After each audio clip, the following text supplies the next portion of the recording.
Trump vows to hit Iran very hard tonight. U.S. jobless claims rise again, and the Pentagon is on lockdown. This is the Foundation Current Events for June 11th, 2026. I am Sot L, seeker of truth L, speaker of truth L. And let's jump right into it. Be sure to check out welcome to thefoundation.com. Sign up for the email list at the very least. But this is current events. Let's keep it moving. Silver today, $67.35. It's up almost $4 today, but the chart is still looking wonky. It dropped below the 200-day moving average. Have a lot of people saying it's probably going to around $40, so on and so forth, $45. I don't know. I don't claim to be an expert. I just know that silver, gold, precious metals, this is real money.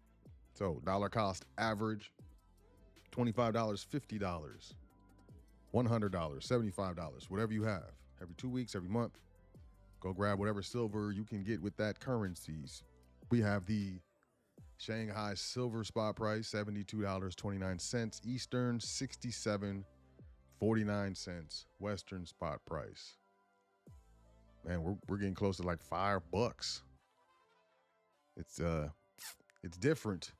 It's different. Let's do this. U.S. weekly jobless claims increase marginally amid labor market resilience. So I guess people aren't being fired. They fired enough people. The number of Americans filing claims for unemployment benefits increased marginally last week. Marginally. Did I say that correctly? Pointing to continued labor market resilience in early June. Initial claims for state unemployment benefits rose 4,000 to a seasonally adjusted 229,000 for the week ended June 6th. This is what the Labor Department said today. Economists polled by Reuters had forecast 219,000 claims. For the latest week, claims tend to rise at the start of the summer as some states allow non-teaching staff to file for unemployment benefits. During the long school holiday, seasonal factors, the model used by the government to strip out seasonal fluctuations from the data, do not always capture these moves. The economy notched a third straight month of strong employment gains in May. The government reported last week the unemployment rate remained at 4.3%, the third month in a row. Some of the strength in the job is likely from low layoffs. A National Federation of Independent Business survey this week showed its employment measure dropped in May for the third consecutive month, while the share of owners planning to create new jobs in the next 3 months fell to a 6-year low. So everything is great, but I don't know. We don't see any new jobs going out to the public. Trump says U.S. will hit Iran very hard tonight, wants control of energy infrastructure. The president, Donald Trump, said today the United States would hit Iran, quote, very hard, end quote, tonight. I'm sorry, quote, very hard tonight, end quote, and wanted at some point to take Iran's oil infrastructure hub, Karg Island, after strikes by both sides in the Gulf undermine a shaky ceasefire. Iranian sources and Western officials said indirect U.S.-Iranian talks on a preliminary peace deal had intensified, but a worsening of hostilities this week has undermined prospects for a swift end to more than a 3 months war. Ay, ay, ay. What do you guys think? Multiple Pentagon floors locked down, evacuated due to, quote, hazardous materials incident, end quote. Multiple floors and corridors inside the Pentagon have been locked down, and others are being evacuated due to a, quote, hazardous materials incident, end quote. 3 sources familiar with and the local fireman department. So 3 sources and the fire department, fire marshal probably. Pentagon spokesman Sean Parnell confirmed today that systems within the Pentagon, quote, have detected an air quality issue necessitating precautionary measures until we determine its significance. The department is executing standard protection protocols, including a shelter-in-place order for the affected area. Response teams are in place and ready to support building occupants. What's going on with that? I don't know. I don't know. Hey, check this out. What do you guys think about this? First Lady Melania Trump speaks on fostering the future accounts. So these are going to be accounts for what you call it, for foster children. They're making, everybody's getting an account. Everybody's going into this new system. GM letting some EV owners sell electricity back to the U.S. power grid. The automaker says its 250,000 bi-directional EVs could power 120,000 homes for up to a week. That's good news, right? Self-explanatory. The flesh-eating parasite threatening our food supply. What you can do to stay healthy. You guys hear about this? It's just like the New World screwworm. For 70 years, the United States has been fighting an invasion at our southern border, but it's not the invasion of illegal immigrants. The United States has for 7 years been fighting a continuous aerial war against the New World screwworm, a parasite that eats animals alive, cow, pig, deer, dog, even human. Its scientific name, C. hominivorox, translates to man-eater. Larvae of the parasitic fly chew through flesh, transforming small nicks into big, gruesome wounds. The United States government, to prevent the spread of this deadly parasite, blasted flies with radiation to make them sterile, and then began an intensive campaign of dropping these sterile flies south of the border. The U.S. government dropped the sterile adult screwworms by the millions, even hundreds of millions weekly over the U.S., then farther south in Mexico, and eventually in the rest of the North America. The sterile flies proceeded to, well, screw the continent's wild populations into oblivion, and in 2006, an invisible barrier was established at the Darien Gap, the jungle that straddles the Panama-Colombia border, to cordon the screwworm free north off from the south. The barrier, as I observed when I reported from Panama several years ago, consisted of planes releasing millions of sterile screwworms to rain down over the Darien Gap every week. This never-ending battle kept the threat of screwworms far from America. Containment has failed. The parasite is here. Despite the efforts, the federal government containment has failed, and the New World screwworm is here. The U.S. Department of Agriculture announced 3 new cases of New World screwworm, including the first cases in dogs and goats on Monday, bringing the nation's total case count to 5. It also pledged to ramp up and expedite mitigation efforts for screwworm and parasitic fly that the nation declared eradicated in the 1960s. Texas Governor Greg Abbott has declared a state of emergency in the Lone Star State as they struggle to contain the growing parasitic invasion. The reemergence of the deadly parasite is due in part to the open border policies of Biden. The New World screwworm is yet another reminder of the human price to be paid for the failure of the secure. Oh wow, what wing do you think this publication? The threat of parasites. It's not just a screwworm that Americans should be concerned about when it comes to the threat of parasites. Indeed, before the healthcare bureaucracy's myopic focus on the, the panorama, that's how we talk about it over here, and other potential panoramas, the Centers for Disease Control issued a stunning warning about the threat of parasitic diseases here in the United States. Most people think parasitic diseases occur in poor and developing countries or are infections they might pick up on a trip to a foreign country. However, parasitic infections also occur in the United States and in some cases affect millions of people.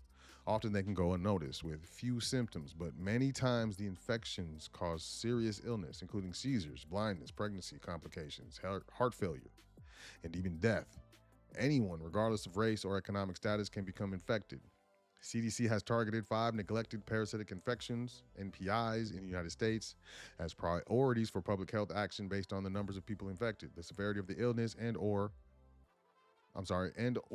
our ability to prevent and treat them. These NPIs include Chagas disease, I'm gonna try, y'all, cysticercosis, I don't know, toxocariasis, and toxoplasmosis, and trichomoniasis. Hopefully I ain't got none of these. The threat of parasites is just as high today as it was just 6 years ago. The only difference is that our health care establishment has all but abandoned doing the necessary work of empowering Americans to take control of their health and preventing dangerous healthcare outcomes but before they occur. Screwworm. Whoops. And look at SpaceX. IPO by the numbers. Just want to say,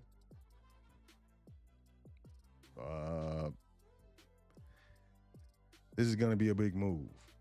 This is definitely going to be a big move. So its market value, if the shares it's selling to the public trade at the offering price of $135 each, it will have a market value upon initial public offering of $1.77 trillion.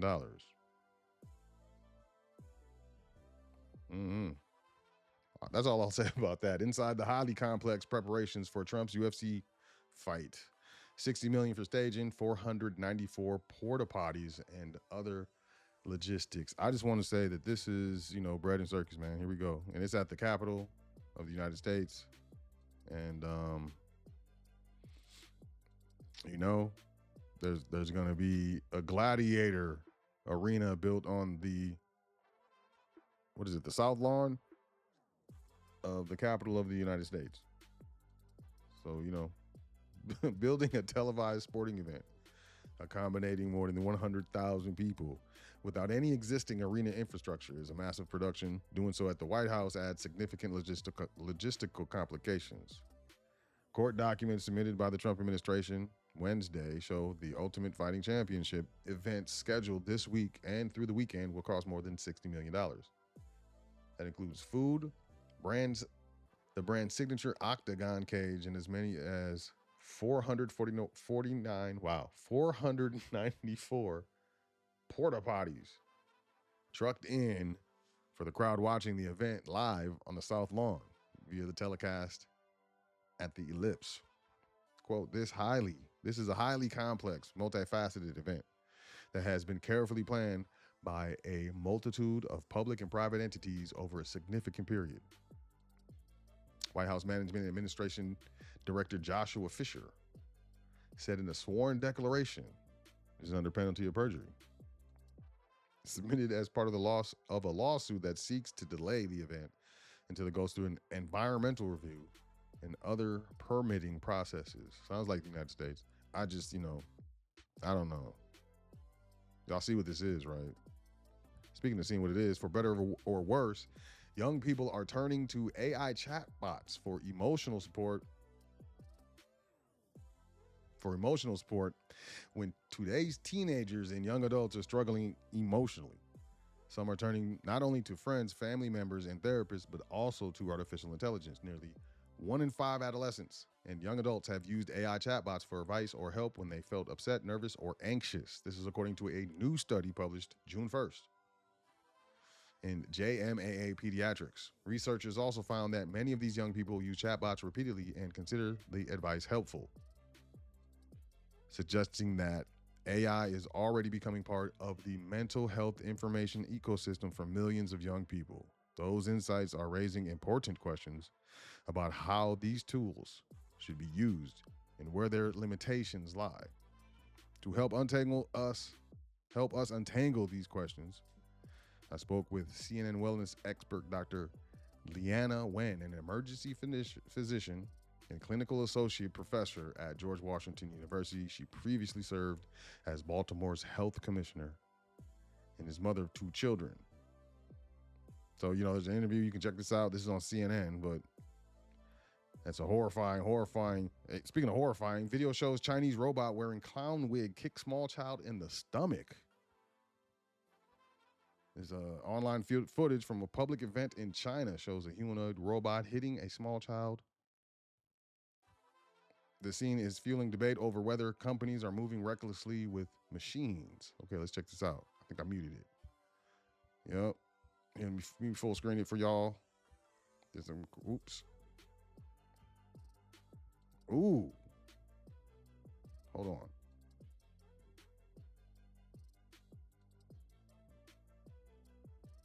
Ooh. Ooh, that wasn't. Ooh. That was almost in the chest, like the upper, upper stomach area. Pancreas, he laid down. That probably hurt. So emotional support, physical support. I don't know how you guys feel about this. I'm interested. I'm interested. But that's it for current events. Y'all enjoy yourself. Take care of yourself. Make sure you say 10 things that you're thankful for before you go to sleep tonight and every night. It's very important. And I'll catch y'all tomorrow on current events. Peace, y'all.